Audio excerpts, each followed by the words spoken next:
Magandang araw mga kabayan. Ako po si Alejandro, isang OFW sa gitnang silangan na kasalukuyan nag-i-invest sa Philippine stock market.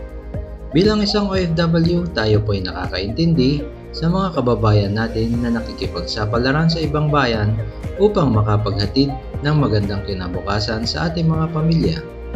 Dahil dyan ay madalas tayo naghahanap ng pagkakakitaan maliban sa kasalukuyan nating trabaho. Kung kaya naman ako napadpad sa mundo ng stock market. Ako po ay nagsimula mag-invest sa stock market halos isang dekada na ang nakakalipas. Kaya ninais ko na ibahagi ang aking natutunan sa ating mga kababayan na mayroon ding interes na makahanap ng passive income through mid-term to long-term investing. Nandito po ako muli upang magbahagi ng update sa Philippine stock market ngayong weekend. Ang mga stocks na tatalakayin natin ay nakapokus po lamang sa blue chip stocks upang makaiwas sa mas mataas na risk na ating perang ini-invest. Kung bago ka pa lamang sa aking channel ay huwag kalimutan mag-subscribe at pindutin ang notification bell para updated ka sa mga bagong video na aking ina-upload. Ang mga makukuha ninyong kaalaman ay libre po lamang kung kaya samantalahin na at samahan ako sa aking investment journey. Tandaan na ang videong ito ay naglalaman ng impormasyon na nakalap sa collective experiences ng iba't ibang sources. Ang tagumpay ng bawat isa ay hindi naggagarantiya ng parehong resulta sa lahat ng uri ng nag-i-invest. Ito po ay nakadepende lamang sa ating sariling sipag, dedikasyon at pagpupunyagi. Okay, so let's get started. Simulan natin sa Philippine Stock Exchange Index. Kung makikita natin dito huminto exactly yung ating closing for today. 7,252.32. PSE Index nag-open siya ng 7,219 at this level. And that is the lowest na nakarating siya. So bullish pa rin siya actually. Then it went as high as 7,338.66. Sakto siya kasi may resistance yan dun sa previous level. See? Dito sa portion na to. Ito. May resistance yan. So, tinamaan niya, no? Kaya bumalik. Kaya nag-close tayo. Inverted candle na green.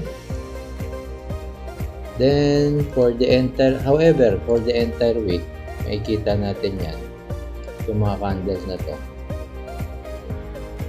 Bullish talaga siya. Kasi, as we have mentioned or discussed previously, nag-breakout na yan sa previous resistance niya. Continuation lang yan actually. And, tingnan natin yung parallel channel niya. Packet talaga yan. Overextended na daw. Paring tingnan nila as overextended. Kaya makita natin bullish talaga siya. So, we will hope that I'm not sure, maybe Monday makita natin kung magtutuloy-tuloy siya. Pero malakas siya. Although inverted hammer, pero green. 5 days, almost 5 days. Majority of this week. Tinulak siya pataas. So, magkaroon siya ng retracement. We will see by next week. Up to this level. Pero, ito na yung kanyang current support sa level na to. Dito lang natin ilalagay yan. Okay? Then, let us proceed with our first individual stock, which is Ayala Corp. Okay, so as I have mentioned, for the past 3 weeks, napunta sa watchlist natin to eh. So, saktong-sakto yung ating prediction sa kanya. Since galing siya sa consolidation, obviously nag-breakout siya and the entire week bullish siya, no? Siguro may mga nagbebenta. So, let us see. Baka sumabay dito sa PSE index. Magkaroon ng konting retracement para mag-establish lang siya ng kanyang support. Malalaki yung candle niyan. So, baka dito, abutin. Or pwedeng dito. So, let us see kung saan siya magpo-close. Very bullish yan. Then, maybe, pwede natin tingnan quickly yung ibang indicator. So, see? Tama-tama. So, bullish na bullish. Puro buy. So, malamang mag-expect tayo ng profit taking by next week. However, nakikita natin na magtutuloy-tuloy ito until mabasag niya tong new resistance level. Tingnan natin dito. Dito sa area na to. Aring dito yan hanggang dito. So, malamang meron yan dito eh. Ayan. Okay. Knowing Ayala Corp, we still have 3 months to go for 2024. Most probably, for me, medyo bullish ang tingin ko rito. Although, magkakaroon, syempre, of course, magkakaroon ng mga konting retracement yan. Pero, on a bigger picture, it will stick to the trend once mag-break out dito sa level na malakas na yan dito sa level na to. Okay, so proceed tayo sa next stock natin na monitor, which is Ayala Land. Okay, so the same thing. Alam nyo yung mga blue chips kasi talagang halos parehas ng galaw yan sa index, na kaya parang mirror image yan ng index. Ito yung ginuhit natin previously. Nagkaroon siya ng breakout dito sa level na to and continuation. So, kagaya nga ng sinabi ko, of course, magkakaroon ng mga retracement para mag-establish siya ng new support. So, ayan o, kitang-kita na ito, bagong support niya na yan. Another breakout, new breakout na naman to. So, makikita natin kung kaya niyang mag-establish ng bago. So, I think dito siguro. So, pag na-maintain niya yan, continue yan na aakyat up to the next level of resistance. Yan the nearest resistance. So meron siyang challenge dito sa 37.65 level, and let us take a look at the other indicators for Ayala Land here. Okay, the same thing, hindi pa nagbe-bend yung kanyang moving average, alignment of stars. MACD, medyo nagbaliktad pero mukha namang magre-reverse. So, if this will continue, yun nga, kagaya nga na nasabi natin, pag nabasag niya yan, malakas na resistance dito kasi previously dyan siya huminto, magtutuloy-tuloy yan. Okay? So, proceed tayo sa next stock natin, which is BDO. Okay. So, ito mga stocks na din-discuss natin, kagaya nga nang nabanggit natin sa ating introduction. Ito yung most active stocks. So, BDO, nasa uptrend pa rin naman siya. Uptrend pa rin po. Na-drawing na po natin yan last time. And, see, nasa ibabaw na yan eh. Okay. So, ano to? historical high to eh. So ito yung kanyang previous historical high. So obviously challenge niya yan. Kapag ka na basag niya yan at nakapag-establish na siya ng bagong support level, then guaranteed na yan na magkakaroon na ng continuation upward. So mukha namang dito yung yung kanyang ini-establish na support level, no? Yan yung breakout candle niya. Okay? Let us see yung ating ibang indicators. Medyo mahaba na yung tinakbo ni BDO. So magbe-benefit ang banking definitely. Historical high during the time na monitor natin yan. So now meron ng bago, yung historical high. Imagine kung magtuloy-tuloy siya. Kaya lang medyo delikado na kung ganyan ang kataasan. Unless maganda pa rin yung kanyang indicators. So meron pa siya. Meron pa siyang natitirang bala. Extend pa natin yun dyan. Okay pa siya. Intact pa rin. Okay?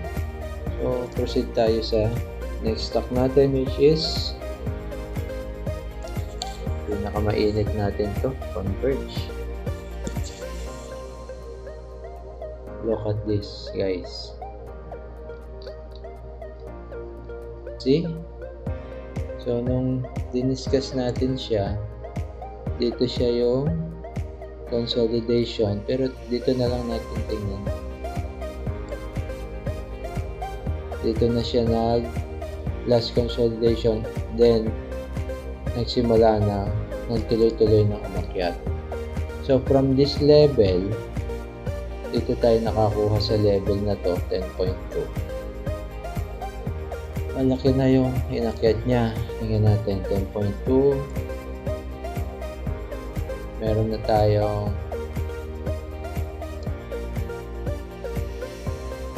70%. Almost 70%. So, bakit hawak pa natin hanggang ngayon? Kasi, malakas pa siya eh. Malakas ang conviction natin kasi nasa siya eh. Galing siya sa mahabang panahon na nag-consolidate. See? Ito yan. Gaano katagal yan.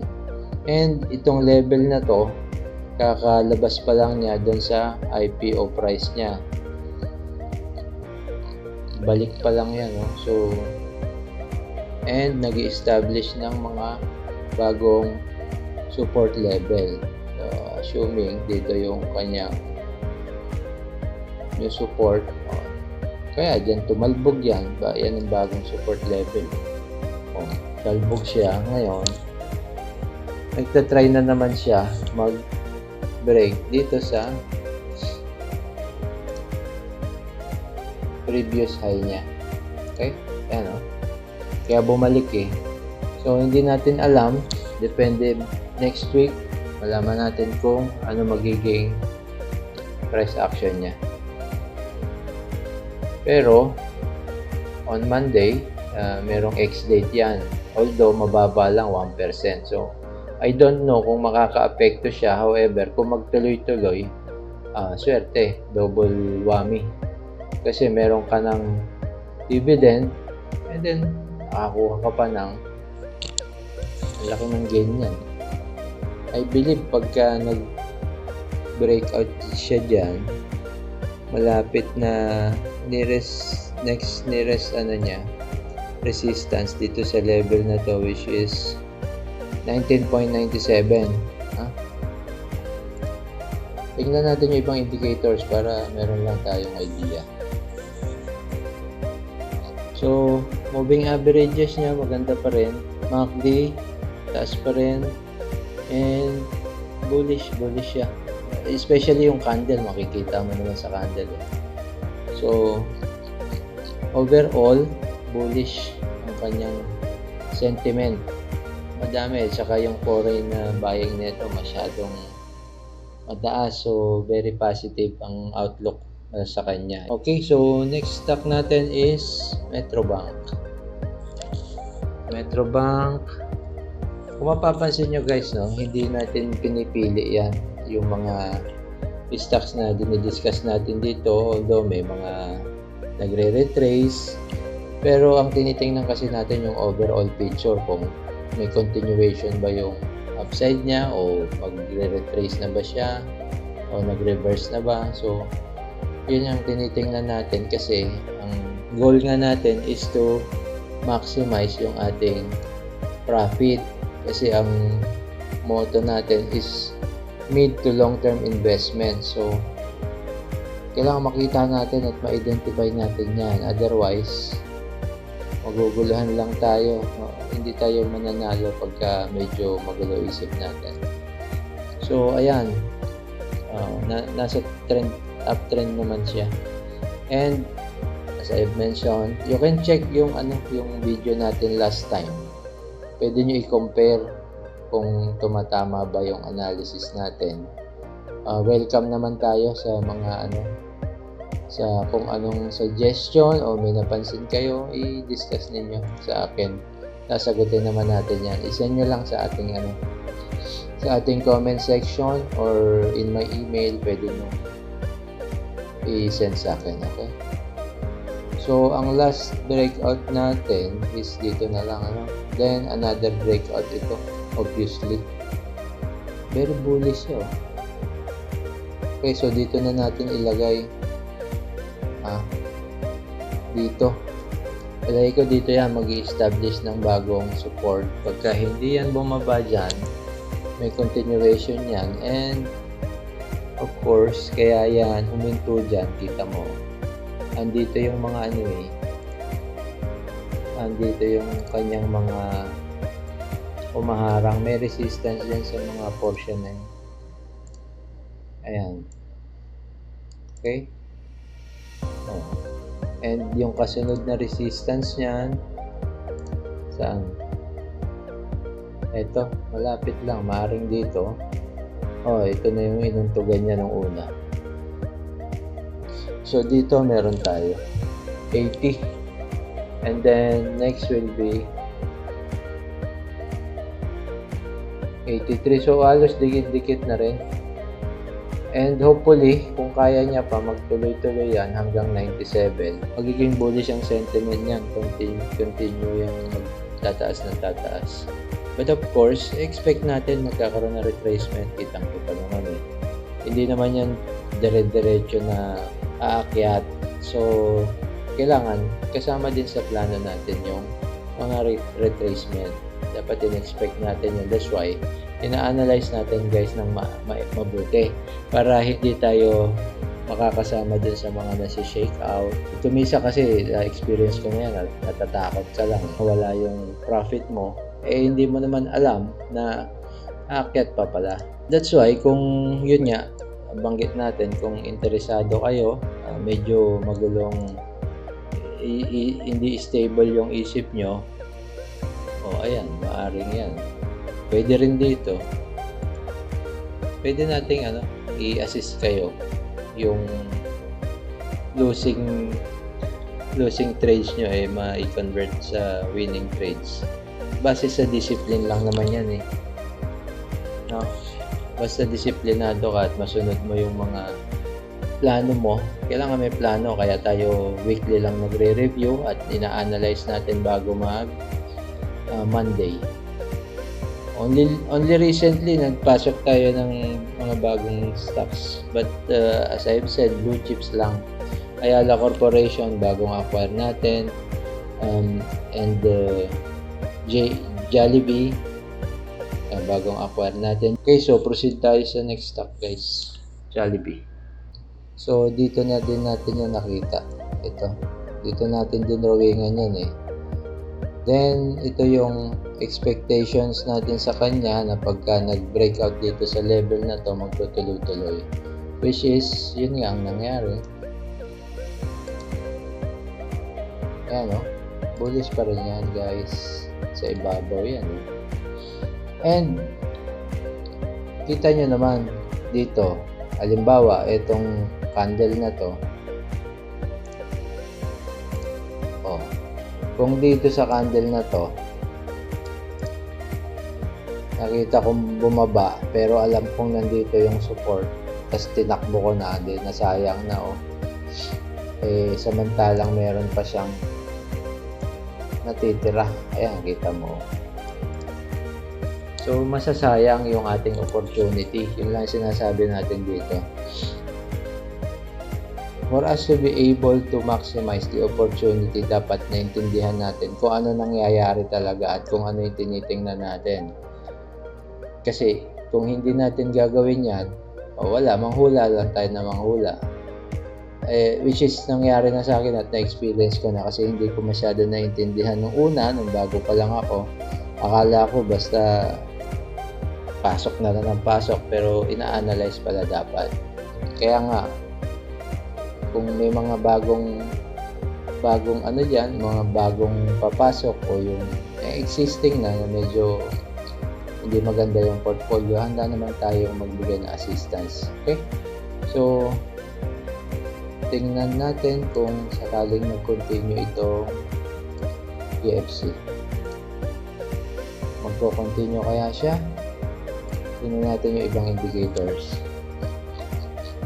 Okay, so from the candle itself, very bullish, another breakout, and may ko-confirm yan kung talagang legitimate yung breakout na yan. Dapat mag-stay siya dito sa level na to, 263.2 up to 260, pwede pa yan. Okay, so moving averages, MACD, so positive naman lahat. Then let's go to the next stock, GT Cap.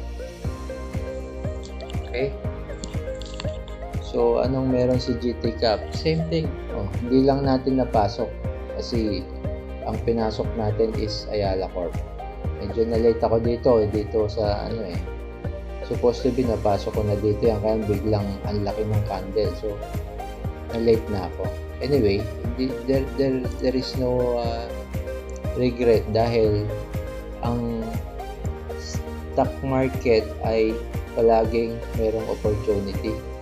Kailangan lang malaman mo kung kailan ka papasok. Meron siyang retracement, hindi naman siya all the way na puro pataas na lang ng pataas Kaya kung makikita ninyo dito sa set of trends na to, merong red, merong green, kasi may mga nagbebenta.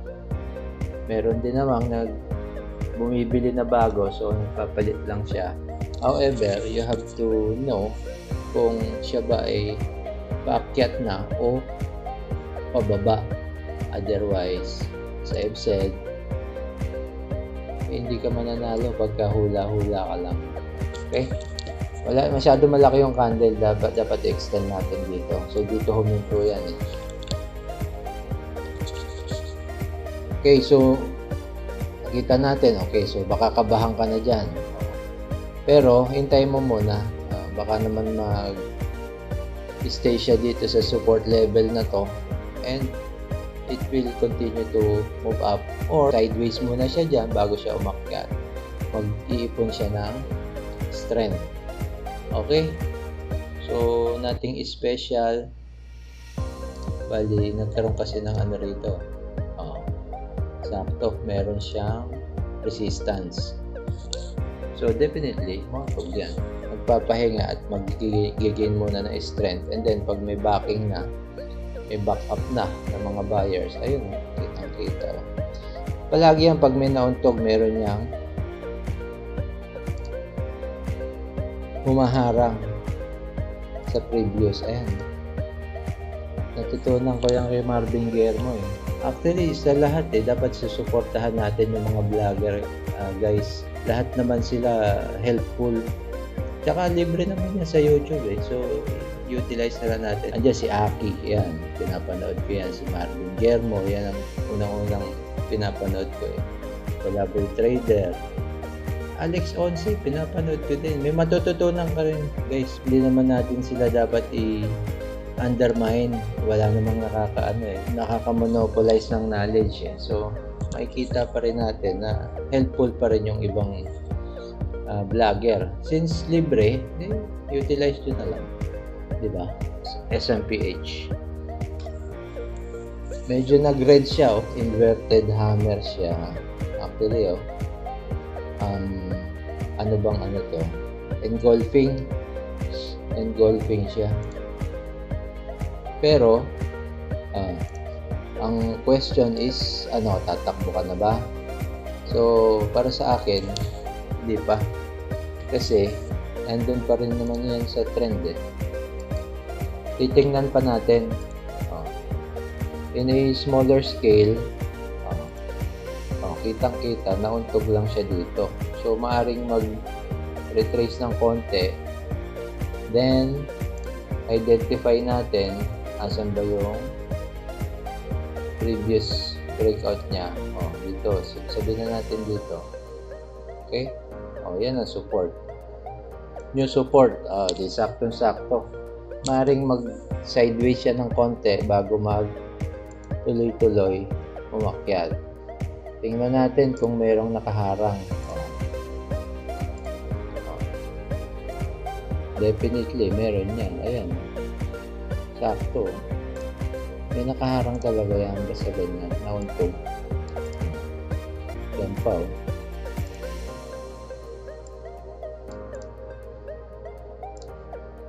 Ito. Meron yan. And I think magkakaroon nga ng konting sideways ito.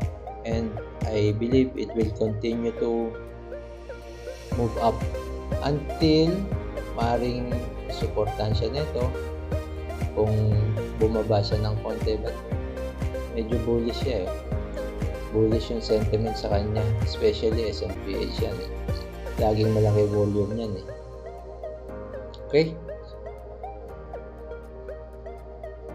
At yan ang kabuuan ng ating update for this week. Kung kayo ay mayroong stocks na nais nyong maisama sa ating susunod na review, ay maaari po kayo magpadala ng mensahe sa aking YouTube channel na OFW Average Trader. Pwede rin pong ipadala ang inyong mensahe sa aking email address na nakalagay sa description box. Maaari din po kayo mag-send ng message sa aking Twitter o kaya naman ay sa aking Facebook page na Engineer Alejandro Magno. Muli po, tayo ay nag-aanyaya na mag-request ng stocks na nais nyong matalakay natin sa susunod na mga araw. Bibigyan po natin yan ng sapat na oras at pag-aaral upang mas maunawaan ninyo ang kasalukuyang galaw ng stocks na inyong nais nating i-discuss. At dyan po nagtatapos ang ating video sa linggong ito. Huwag kalimutan mag-subscribe, paki-like na din po at i-share na rin ang aking channel sa inyong mga kaibigan, kapamilya, o sa iba pa nating kababayan na naghahanap ng passive income. Hanggang dito na lang po at magandang araw sa inyong lahat. Hanggang sa muli mga kabayan. Ciao!